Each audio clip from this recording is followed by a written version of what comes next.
Bom, pessoal, estamos de volta aqui para dar continuidade ao nosso assunto de destilação, mais especificamente ao cálculo e projeto de colunas, né? E continuando o que a gente parou na última aula, a gente está no estágio, no ponto de cálculo de estágios de equilíbrio numa coluna de destilação, tá? Então, estamos na etapa de cálculos de projeto. E no final da última aula, então, a gente terminou com esse slide em que eu disse para vocês que são uma série de etapas que a gente precisa vencer até terminar o projeto de uma coluna de destilação, que se inicia com os cálculos das condições terminais, depois passamos para um cálculo do número de placas teóricas. Alguns métodos existem e são possíveis de serem usados para calcular o número de placas teóricas, antes de estimarmos o número, então, de placas reais e, finalmente, a altura e diâmetro da coluna. Tá? O primeiro método, então, que a gente vai ver é o da aula de hoje, o método de Lewis Sorel, ou Sorel. Desculpa, eu não sei a pronúncia correta dos pesquisadores, mas ele é um método que foi desenvolvido por um pesquisador, simplificado por outro, e nos ajuda a estimar aí os números teóricos de estágios de equilíbrio. É um método que leva em consideração, então, o enriquecimento do vapor, tá? Considerando que há variação da composição do vapor de uma placa para outra. Enriquecimento do vapor, em que lembrem-se que a gente vai sempre pensar e estar falando no primeiro momento sobre o componente mais volátil dessa mistura. Estamos estudando misturas binárias, dois componentes em fase líquida, em uma mistura homogênea, sendo um mais volátil do que o outro. Então, o vapor vai se enriquecendo no mais volátil, enquanto o líquido vai se empobrecendo no mais volátil. Tá? Por isso, do enriquecimento, pensando no componente mais volátil. E esse método, então, inicialmente, a gente pode esquematizá-lo como um único estágio de equilíbrio. Então, um estágio qualquer, um estágio enésimo aí de equilíbrio, ele tem 4 correntes envolvidas nesse estágio. Tem a corrente de vapor que entra e a corrente de vapor que sai. A corrente de líquido que entra e a corrente de líquido que sai. E o que eu quero destacar aqui nessa representação esquemática para vocês é a nomenclatura das correntes, tá?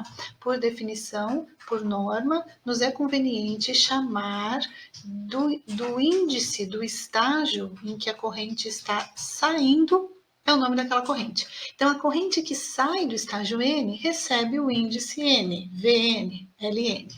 Tá? Se esse aqui for o estágio 5, então seria V5, L5. E a corrente que chega no estágio N recebe o nome do estágio de onde ela está saindo. Nesse caso aqui, a corrente de vapor está saindo do estágio Vn-1, enquanto a corrente de líquido está vindo do estágio Ln+1. Né? Observem que para esse esquema é como se a gente estivesse numerando a coluna de uma maneira crescente. O primeiro estágio está na base, o último estágio está no topo. Alguns livros numeram ao contrário, tá? Tudo bem o último estágio ser o da base e o primeiro estágio ser o do topo. Isso é uma questão de nomenclatura, o que eu vou chamar de 1 e o que eu vou chamar de 10. Tudo bem? Nesse caso aqui está crescente da base para o topo. Então, reforçando, a corrente que sai do estágio leva o seu índice, Vn, Ln. A que chega naquele estágio leva o índice do estágio que ela saiu, Vn-1, Ln+1. Admite-se também, nesse método, que todas as placas estão em equilíbrio, tá? Todas as placas são um estágio de equilíbrio.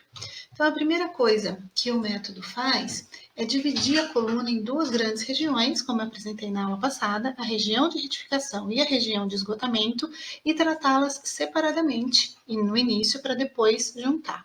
Tá? Então, a primeira coisa que a gente precisa fazer é o balanço de massa nesse volume de controle aqui que foi separado na região de retificação, ou seja, o topo da coluna. Reparem que dentro do volume de controle está o condensador e a razão de refluxo, e a saída do volume de controle é só o produto destilado, o produto de topo. Então, entra no volume de controle a vazão de vapor, que vem do estágio inferior, e sai do volume de controle a vazão de líquido desse estágio e o produto destilado no topo. tá? Então, o que entra é igual ao que sai. Esse é o nosso balanço de massa global. Mas a gente pode fazer também balanço de massa para componente nesse volume de controle da região de retificação. Lembrando sempre que é o componente mais volátil. Então, o componente entra na corrente V com a sua composição e vazão e sai nas correntes L e D. Tá? O próximo índice, a próxima etapa que nos é conveniente é rearranjar a equação do balanço de massa para componente, de modo a deixar escrito Y como função de X. Já vimos isso lá na nossa última aula presencial, que foi a primeira de destilação que nós tivemos, e eu deixei também na aula de revisão para vocês. Tá? Então, é conveniente escrever a composição da fase vapor daquele estágio que está entrando no volume de controle em função de X, em função da composição da fase líquida que deixa aquele volume de controle. E aí a gente tem a nossa equação do balanço de massa de componente rearranjado. Tá? A outra equação que a gente pode escrever é a do balanço de energia. Dessa vez nós vamos fazer balanço de energia aqui, ó, na placa N, na enésima placa, que é a primeira placa dessa região de retificação. Então a gente tem na placa N a energia que entra da vazão Vn-1 e também a energia que sai da vazão V. A energia que entra da vazão L da placa superior e a energia que sai da vazão L da placa N. Além disso, também está saindo dessa placa energia na forma de entalpia de mistura e de possível perda para o ambiente. Tá?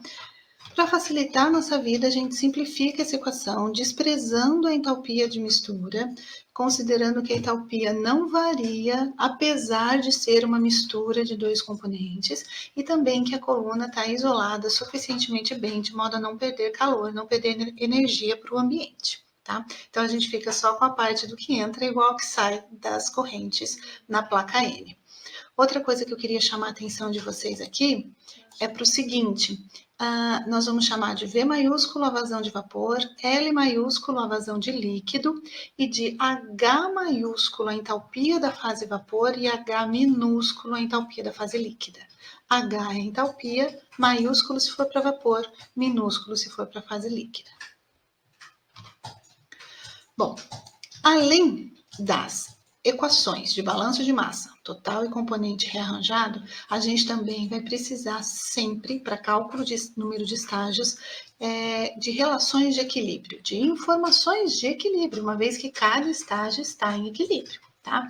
E relações de equilíbrio também são gráficos ou equações que mostram para a gente y em função de x. Ou seja, composição da fase vapor naquele estágio do componente mais volátil em relação como função da composição do componente mais volátil na fase líquida. Tá? Então, relações de equilíbrio escritas na forma de y em função de x nos são convenientes. Escrevemos o balanço de massa para o componente assim, y em função de x. Tá? Então, vamos lá. Ó. No topo da coluna, a gente pode chamar aquele prato de T, aqui como no esqueminha do livro. Ele chama de T o prato mais alto aí da coluna, tá? O prato de topo. Então, a gente pode dizer que lá no topo da coluna, a composição é YT, a composição da corrente de vapor que sai desse prato de topo, ela é YT, tem um valor numérico. E pelo equilíbrio, a gente pode relacionar, por exemplo, com XT, né, que é a composição da fase líquida, já que as correntes que deixam o estágio do topo, o último prato, estão em equilíbrio. Tá? Então, assim, a gente pode, com a informação do topo e relações de equilíbrio, conhecendo como se comportam em equilíbrio aquelas duas substâncias, calcular o XT. E aí, no balanço de energia, no balanço de massa, a gente pode também calcular uma próxima informação de Y. Por quê? Porque informações do topo, o balanço lá feito no prato do topo, né? Estou me referindo ao prato do topo, prato T. dentro desse prato entra aqui, ó, o balanço a informações de D e XD, que são informações terminais, que são condições terminais dessa coluna, que ou o problema me dá, ou eu já calculei na primeira etapa de cálculo de projeto. Tá? Então, são informações conhecidas. E aí, se eu conheço também as vazões dos fluidos na fase líquida e na fase vapor que estão passando pela coluna, eu tenho condições de calcular a próxima composição. Tá? Sempre usando relação de equilíbrio e balanço de massa. Nós vamos em breve fazer exercícios numéricos com isso, para ficar mais fácil de vocês visualizarem e poderem calcular efetivamente o número de estágios, tá? Mas vão ser essas as nossas equações principais que a gente vai usar, sempre balanço de massa e relação de equilíbrio. E aí, nesse momento, então, eu quero abrir um parênteses aqui com vocês para falar sobre volatilidade relativa. A volatilidade relativa é a facilidade ou não com que essas substâncias têm de se separar em função da elevação da temperatura, né? Se eu ponho essas duas substâncias em contato com e vou fornecendo calor e aumentando a temperatura disso, eu tenho uma maior facilidade ou não de separar uma substância da outra. Tá? Então, na prática, assim, se a gente olhar no gráfico, a volatilidade relativa é meio que a distância entre a linha de equilíbrio e aquela linha dos 45 graus acessória, aquela linha auxiliar no gráfico de equilíbrio das misturas binárias, tá? Por definição também matematicamente, a volatilidade relativa é a relação, né, a razão entre a relação da composição do componente A na fase vapor e na fase líquida, dividida pela composição do componente B na fase vapor em relação à fase líquida. Tá? Quanto maior a diferença entre a composição do vapor e do líquido, mais fácil a separação. Tá? Então, essa é a definição de volatilidade relativa, e a gente pode reescrever essa definição assim, ó, deixando tudo em função do componente mais volátil, porque nos é conveniente para usar em operações de destilação, tá? Então, da definição de volatilidade relativa, o que eu fiz aqui de uma igualdade para outra foi substituir YB por 1 menos YA, tudo bem? Só duas substâncias, o todo é 1, e XB, 1 menos XA. Tá? Então, funciona bem para o sistema binário. Tá? Então, nos é conveniente conhecer essa relação aqui, que é a volatilidade relativa, que está diretamente ligada ao equilíbrio. Tá? Me diz como que uma se separa mais facilmente da outra. E aí, se eu rearranjar a equação ali do slide anterior, eu posso também escrevê-la como y em função de x. Tá? YA é o meu componente A mais volátil em função de XA, meu componente mais volátil na fase líquida, tá bom? Me é conveniente escrever assim também dessa forma, tá? Para ser viável, né, essa separação, os valores de volatilidade relativa daquela mistura tem que ser maior que 1 para ser possível a separação, tá?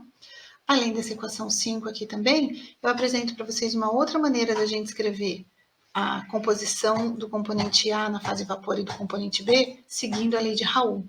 Tá? Então, se a gente aplicar a lei de Raoult para os dois componentes e substituir as equações 2 e 3 na equação da volatilidade relativa, um outro jeito da gente escrever a volatilidade relativa é pelas pressões de vapor desses componentes, o A e o B. Tá? Mas nos interessa aqui, ó, a equação 5, y em função de x. Vamos fazer também balanço de energia para a primeira placa lá do topo, tá? Deixa eu voltar aqui. Aqui a nossa coluna. Então, lá na placa do topo, vou fazer balanço de energia nela. A equação fica com a seguinte cara. A energia contida na corrente que chega na placa T na forma vapor, mais a que chega na placa T na forma líquida, é igual à energia que sai da corrente vapor e na energia que sai na corrente de reciclo, na corrente R. Tá? Geralmente, A razão de refluxo é uma condição de projeto. Geralmente eu já conheço esse valor, eu sei quanto que eu vou ajustar a minha válvula para voltar para a coluna o refluxo. E pela definição de refluxo, eu posso então calcular a vazão de R em função da vazão de destilado produzido, que é uma condição terminal, que eu também já conheço previamente antes de chegar nessa etapa dos cálculos. Tá? Relembrando lá também da aula passada, se o meu condensador é total, eu conheço mais informações ainda. Eu sei que a composição desse refluxo que volta é igual à composição do produto destilado gerado e, consequentemente, igual à composição da fase vapor que está na minha placa T, lá do topo da coluna. Se o refluxo não for subresfriado, se a gente estiver sempre na condição ideal de estágio de equilíbrio, de líquido saturado, vapor saturado, trabalhando sempre nas linhas de saturação, as entalpias são iguais, tá? Então, a entalpia dessa corrente R é igual à entalpia da corrente D, que é igual à entalpia da mistura nessa composição, tá? Situação ideal. Idealmente, admitimos as correntes como líquidos e vapores saturados. Assim, com 3 variáveis de estado, podemos obter suas entalpias. Tá? Então, a gente poderia obter esses valores de entalpia, se nos fosse conveniente e necessário, porque eu conheço várias informações das correntes envolvidas. Isso foi sobre a região de retificação. Agora, segundo esse método, a gente tem que fazer a mesma coisa para a região de esgotamento, para a base da coluna, tá? E aí o Gomide, lá no seu livro de operações unitárias, resolveu chamar os pratos da região de retificação de M, tudo bem? Por enquanto a gente vai chamar de M assim como ele. Então, se a gente fizer balanço de massa nesse volume de controle, que é a base da minha coluna, eu tenho entrando na coluna o L, M mais 1, e saindo da coluna o VM e o W, tá? A vazão de vapor que sai do prato M e o W, que é o produto de fundo da coluna. E aqui já está rearranjado o balanço global. A gente pode fazer também balanço para componente nessas 3 correntes e rearranjar de modo a fazer Y como função de X. Tá? Então, observem, y como função de x, ym, xm mais 1. Tá? Y aqui da corrente M, y e x da corrente M mais 1. É assim que o balanço de massa ficou equacionado.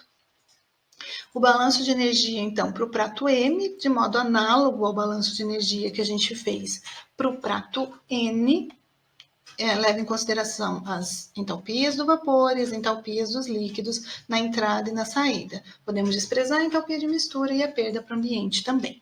Tá? Então, as hipóteses simplificadoras agora desse método para nos ajudar a resolver todas aquelas equações e nos facilitar ter valores para poder calcular vamos considerar entalpia de mistura desprezível. O fato dos 2 componentes estarem misturados, a gente despreza o quanto que essa entalpia pode aumentar ou diminuir, dependendo dos componentes. Também desprezamos a perda de calor pela coluna, consideramos que ela está totalmente e perfeitamente isolada. Tá? A gente vai considerar que o líquido se aquece à medida que desce pela coluna, assim como o vapor se esfria na direção do condensador. Tá? Se vocês observarem os gráficos de equilíbrio da aula passada, dessa semana, e também da aula de revisão e da nossa aula presencial, vocês vão observar que a base da coluna, ela trabalha numa temperatura mais alta do que o topo da coluna, e há um gradiente de temperatura ao longo dos estágios da coluna de destilação. Então, o líquido se aquece conforme ele desce, porque a base tem uma temperatura mais elevada, e o vapor se esfria em direção ao condensador, porque o topo tem a temperatura mais baixa da coluna. Tá? O calor necessário para aquecer o líquido vem somente do vapor. Então, é essa troca de massa e de energia que acontece ali em cada estágio que faz a separação acontecer, tá? Não há fornecimento externo de energia, só entre as correntes. Outra consideração, outra simplificação importante é que a gente vai considerar que as vazões das correntes de vapor e de líquido, elas são iguais na região de retificação e na região de esgotamento. Tá? Na região de retificação, a gente chamou a vazão de V. E aí, a vazão no prato T vai ser igual à vazão no prato T-1, igual à vazão no prato T-2, tá? Igual a V. A mesma coisa para a corrente L de líquido. A vazão de L no prato T é igual à vazão de L no prato T-1, igual à vazão de L no prato T-2, tá? Porque na prática o que está acontecendo é que o mais volátil da fase da corrente líquida está indo para a fase vapor, mas em contrapartida, o menos volátil da corrente vapor também está vindo na fase líquida. Então a gente vai assumir aí que isso se equilibra e essas vazões não se alterem, apesar de estar acontecendo transferência de massa. Tá? As vazões não se alteram.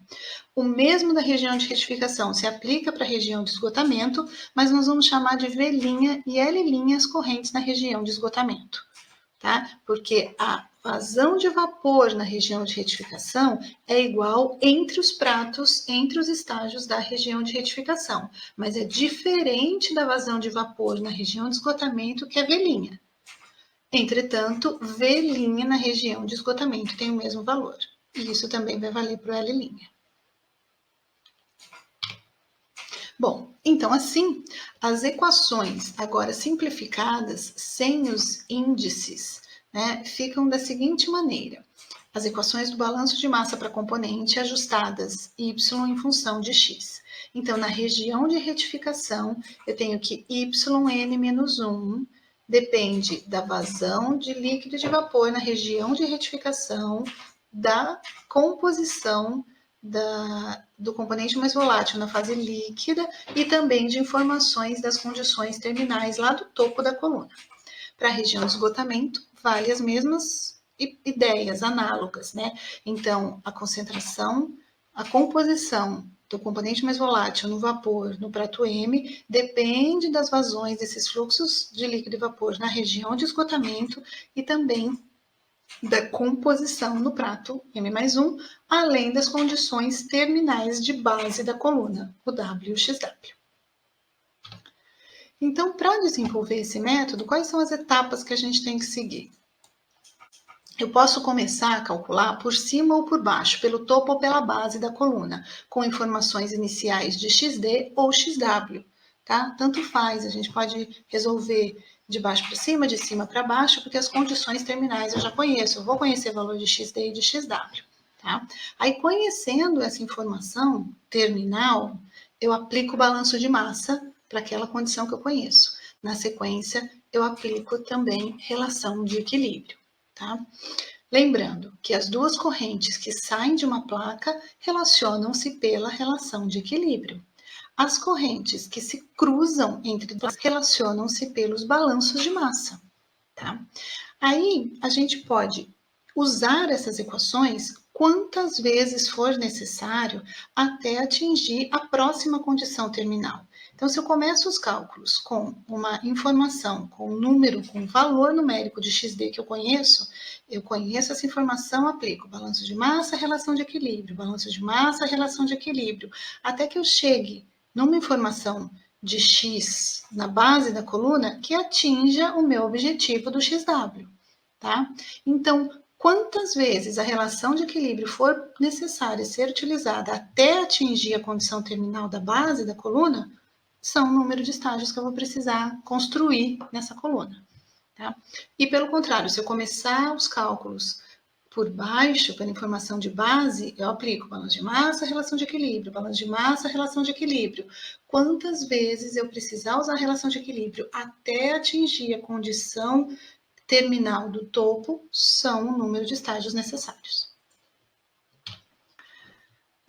O refervedor é um estágio de equilíbrio, então o número de placas é o número de estágios descontado, refervedor, e se o condensador for parcial, então o número de placas dentro da coluna vai ser o número de estágios teóricos descontado, o refervedor e o condensador parcial. Tá?